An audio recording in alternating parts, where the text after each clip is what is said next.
here at Mississauga's Hershey Center at the Score Fighting Series event in which Antonio "Pato" Carvalho was victorious. Antonio, congratulations on the big victory. Thank you very much.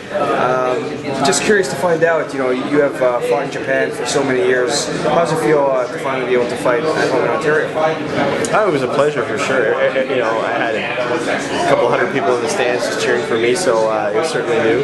So yeah, it was a lot of fun. It was a lot of fun to actually fight in front of not only my friends but my students as well that I teach, and they finally got to see me in action live. So I think it was a good experience for them as well. A lot of them have never seen an MMA event live, so it was great. I think it was a great experience for everyone. Now, having fought in Japan for many years, just wondering if you could share a little bit. What's the difference being a professional MMA fighter in Japan versus being one in Canada and North America? I think the main difference really is just in Japan it's more of like the budo, the samurai spirit, the entertainment. You don't necessarily have to have a winning record to get fights in Japan if you're an entertaining fighter and you have charisma. So there's that side of it as well. In North America, it's more scientific. I think the fighters train as athletes. They train to peak at the right time for the fights. They study their opponents. They come in with game plans. So it's a little different. Of course, the weight cutting and all sorts of nutrition is. That's not to say that in Japan that we don't have that. It's just it's not as much. Guys like Yushin Okami. Thank you. Yushin Okami certainly is one of those guys in the UFC right now. He's doing very well because he has adapted to the North American style of fighting. Great. So you had touched on after the fight a little bit about some of the injuries that you've had to overcome in the last year or so. Can you elaborate a little bit more in terms of exactly what kind of the severity of those injuries were, and do you feel that they're in your past now? At this point, no, because I can feel them.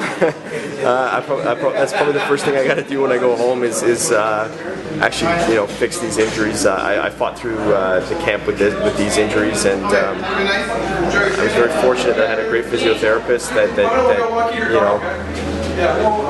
kept me healthy enough to be able to get through it. So let's just say I got some rehab to do when I get back home. Awesome. So take us through some of the way you approach your training for a fight. I mean, being from a strong jiu-jitsu black belt background, right? How much of your training camp these days do you focus still on jiu-jitsu versus focusing on the wrestling or the kickboxing?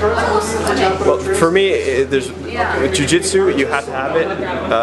In my opinion, it is the one style that keeps me safe no matter what I decide to do. I couldn't strike effectively if I weren't comfortable in my jiu-jitsu. So for me, my base has to be jiu-jitsu. Whether or not I'm a better jiu-jitsu fighter than my opponent, at least I have the understanding and I understand how to counter the techniques. And again, if it weren't for jiu-jitsu, I wouldn't be able to do that. I wouldn't be able to fight the way I fight. And that's I am who I am because of jiu-jitsu.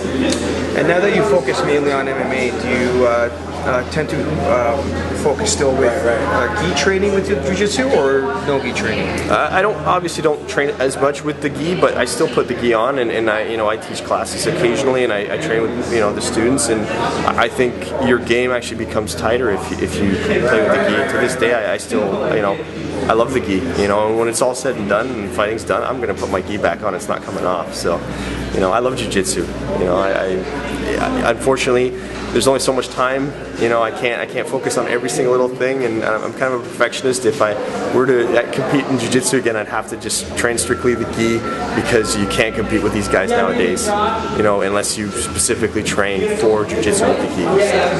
Now tonight you were fighting a fighter that has very strong wrestling background, David Abbou. You seem to be very comfortable in defending the takedowns as well as in the scrambles. Yes.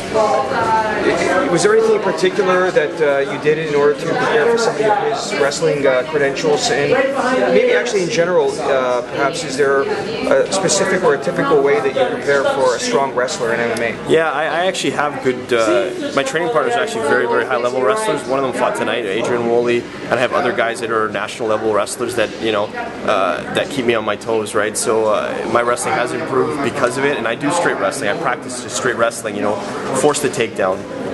So I do that on purpose to be able to create the scrambles and be able to again defend myself from the takedown. So if it weren't for that as well, I certainly wouldn't be able to defend myself against Doug. And yeah, he was very good. He was very good at wrestling, and he got me down once, but I just couldn't give him another takedown in the rest of the fight, or else I might lose the fight. So.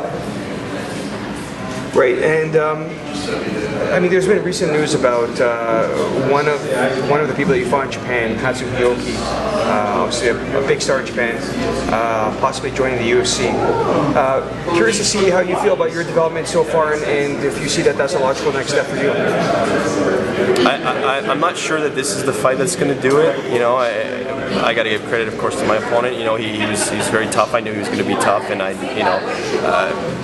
internet's a weird thing where you know. My brother actually happened to go on and read these predictions, and they were pretty much, you know, predicting that I'd wipe the floor with this guy, and I knew for sure that I wasn't going to wipe the floor with Doug Evans. No one has.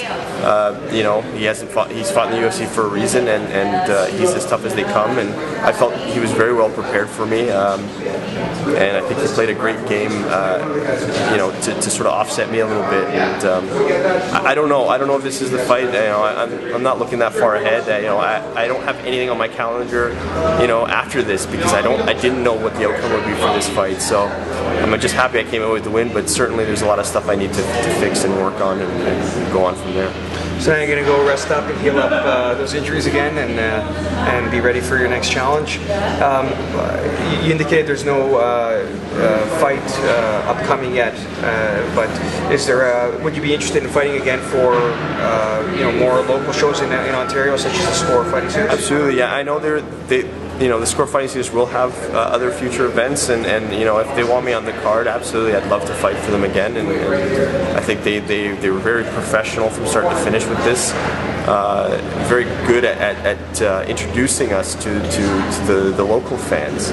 You know, did all sorts of great videos, you know, online, on TV, constantly putting it on the Score.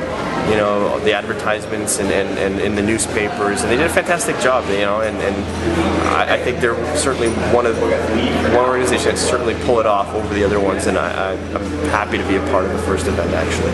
Well, congratulations again on the big victory, Antonio, and we look forward to seeing you again soon. Thank you so much.